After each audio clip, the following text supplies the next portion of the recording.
Doctor Prabhakaran Paleri, ഇപ്പോൾ ഇതിൽ പാകിസ്ഥാന്റെ റോളിനെ അങ്ങ് എങ്ങനെയാണ് കാണുന്നത്? പാകിസ്ഥാന്റെ ഒരു മാധ്യസ്ഥം, പാകിസ്ഥാൻ നടത്തിയിരിക്കുന്ന ഇടനില വലിയ സഹായകരമാകും എന്നൊരു വിലയിരുത്തൽ ആദ്യഘട്ടത്തിലൊക്കെ ചിലർ നടത്തിയിരുന്നു. ഇപ്പോൾ ഹസീം മുനീർ ഇപ്പോൾ ഏറ്റവും ഒടുവിൽ ഈ ചർച്ചയിൽ നിന്നും ഇരുകൂട്ടരും പിന്മാറുന്നു എന്ന ഘട്ടത്തിൽ ട്രംപിനെ ഫോണിൽ വിളിച്ചു എന്നുള്ള വിവരങ്ങളൊക്കെ വരുന്നുണ്ട്. പക്ഷേ ഇറാനാണ് ഇപ്പോൾ ഇനി ചർച്ചയ്ക്കില്ല എന്ന് പറയുന്നത്. ഇറാന്റെ കപ്പലിനെ ആക്രമിച്ച സാഹചര്യത്തിൽ പാകിസ്ഥാന്റെ റോളിനെ അങ്ങ് എങ്ങനെയാണ് കാണുന്നത്? പാകിസ്ഥാൻ എന്തുകൊണ്ട് ഇങ്ങനെ റോൾ എടുക്കുന്നു എന്നൊരു ചോദ്യം കൂടി. പാകിസ്ഥാൻ എന്തുകൊണ്ടാണ് ഈ റോൾ എടുക്കുന്നത് എന്നുള്ളത് പാകിസ്ഥാന് മാത്രമേ പറയാൻ പറ്റുകയുള്ളൂ. പക്ഷേ ഇതിൽ ഞാൻ പാകിസ്ഥാന്റെ ഒരു റോളും കാണുന്നില്ല. അവർ അതിൽ അത്യാവശ്യം ഇങ്ങനെ ഒരു സംഭവങ്ങൾ നടക്കുമ്പോൾ അവർ അതിൽ നിന്ന് വല്ലതും മുതലെടുക്കാൻ പറ്റുമോ എന്ന് നോക്കുകയാണ്. കാരണം പാകിസ്ഥാന്റെ അവസ്ഥ വളരെ മോശമാണ്. വളരെ മോശം എന്ന് പറഞ്ഞാൽ ഇത്രയും മോശമായിട്ടുള്ള ഒരു അവസ്ഥ ബംഗ്ലാദേശിന് പോലും ഇല്ല എന്ന് ഞാൻ പറയും. അപ്പോൾ പാകിസ്ഥാൻ തീർച്ചയായിട്ടും അവിടെ നടക്കുന്ന സംഭവങ്ങൾ നമ്മൾ വീക്ഷിക്കുകയാണെങ്കിൽ രണ്ട് ഭരണമാണ് അവിടെ നടക്കുന്നത്. ഒന്ന് സൈന്യത്തിന്റെ ഭരണം, മറ്റേത് സാധാരണ ഗവൺമെന്റിന്റെ ഭരണം. അത് സൈന്യത്തിന് വേറെ തന്നെ ഒരു ബാങ്കുകളും വിദ്യാലയങ്ങളും ഒക്കെ ഉണ്ട്. സൈന്യത്തിന്റെ ബഡ്ജറ്റ് ഒന്നും മറ്റേ ഗവൺമെന്റ് അല്ല കൊടുക്കുന്നത്. അപ്പൊ അവിടെയുള്ള ഈ രണ്ട് ഭരണത്തിൽ സൈന്യമാണ് മുന്നിൽ നിൽക്കുന്നത്. അതിൽ സൈന്യത്തിൽ അസീം മുനീർ എന്ന് പറയുന്ന ഒരു വ്യക്തി വന്നിട്ടുണ്ട്. അത് താൽക്കാലികമായിട്ടുള്ള ഒരവസ്ഥയായിട്ടാണ് ഞാൻ കാണുന്നത്. എത്ര കാലം ഉണ്ടാവുമെന്ന് പറയാൻ പറ്റില്ല. അപ്പൊ തീർച്ചയായിട്ടും അവിടെ ഇവർക്ക് യാതൊരു തരത്തിലുമുള്ള മുൻതൂക്കമുള്ള ഒരു സഹായം ഇറാനോ അമേരിക്കയോ കൊടുക്കാൻ പറ്റുകയില്ല. പക്ഷെ അമേരിക്കയും ഇറാനും മഴ പെയ്യുമ്പോൾ നമ്മൾ അടുത്ത ബസ് സ്റ്റാൻഡിൽ കയറി നിൽക്കുന്ന മാതിരി ഒന്ന് നിൽക്കുകയാണ്. അത് ശരിയാണോ ഞാൻ പറഞ്ഞത് എനിക്ക് അറിയില്ല. പക്ഷെ എനിക്ക് പാകിസ്ഥാനെ അറിയാം, നല്ലപോലെ അറിയാം.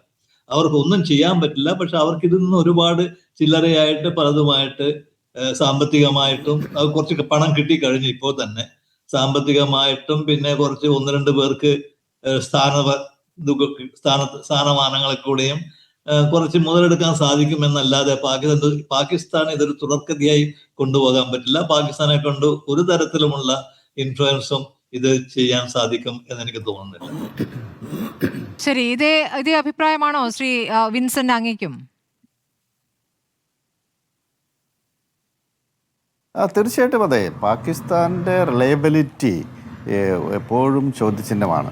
അതിനകത്ത് അമേരിക്കയുടെ ഒരു കളിപ്പാവയായി പാകിസ്ഥാൻ പ്രവർത്തിക്കുന്നു എന്നതിനപ്പുറത്തേക്ക് ഒരു സ്വാഭാവികമായിട്ടുള്ള ഒരു മധ്യസ്ഥം വഹിക്കാനുള്ള ഗുണനിലവാരമോ ശേഷിയോ ധാർമ്മികമായ പശ്ചാത്തലമോ ഇല്ലാത്ത ഒരു രാജ്യമാണ് പാകിസ്ഥാൻ.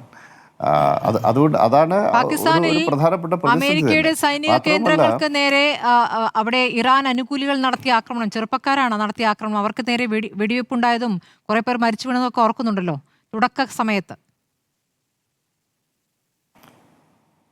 യെസ്, തീർച്ചയായിട്ടും അതെ. ഇതിൽ വേറൊരു കാര്യം, സാധാരണഗതിയിൽ രാജ്യങ്ങൾ തമ്മിലുള്ള ബന്ധങ്ങളിൽ പട്ടാള മേധാവികൾ നേരിട്ട് ഇടപെടുന്ന ഒരു ശീലമില്ല. അത് ജനാധിപത്യ പാരമ്പര്യവുമല്ല.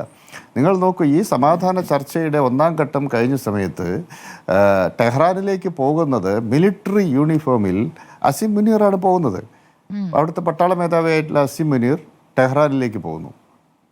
അതുപോലെ അതേസമയം ഷഹബാസ് ഷെരീഫ് പ്രൈം മിനിസ്റ്ററാണ്. അദ്ദേഹം സൗദി അറേബ്യയുടെ തലസ്ഥാനത്തിലേക്ക് പോയി അവിടെ മുഹമ്മദ് ബിൻ സൽമാനുമായിട്ട് ചർച്ച നടത്തുന്നു.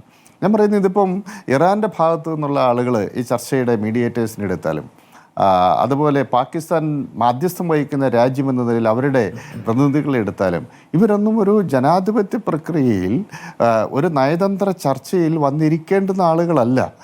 ഒരു മിലിറ്ററി ഹെഡ് ഇന്ത്യ അല്ലോ ഏതെങ്കിലും രാജ്യത്തിൻ്റെ അവിടെ തിരഞ്ഞെടുക്കപ്പെട്ട ഭരണകൂടം ഉണ്ടായിരിക്കെ, അവിടെ വിദേശകാര്യ മന്ത്രി ഉണ്ടായിരിക്കെ ആണ് അവിടുത്തെ അസീം മുനീർ എല്ലാ അധികാരങ്ങളും തന്നിലുണ്ട് എന്ന് കരുതുന്ന അദ്ദേഹം ഈ സമാധാന ചർച്ചയുടെ അടിസ്ഥാന ശിലയായിട്ട് മാറുന്നത്. അതുകൊണ്ട് തന്നെയാണ് ഇത് പരാജയപ്പെടാനുള്ള എല്ലാ സാധ്യതയുമുണ്ട് എന്ന് നമ്മൾക്ക് പറയേണ്ടി വരുന്നത്.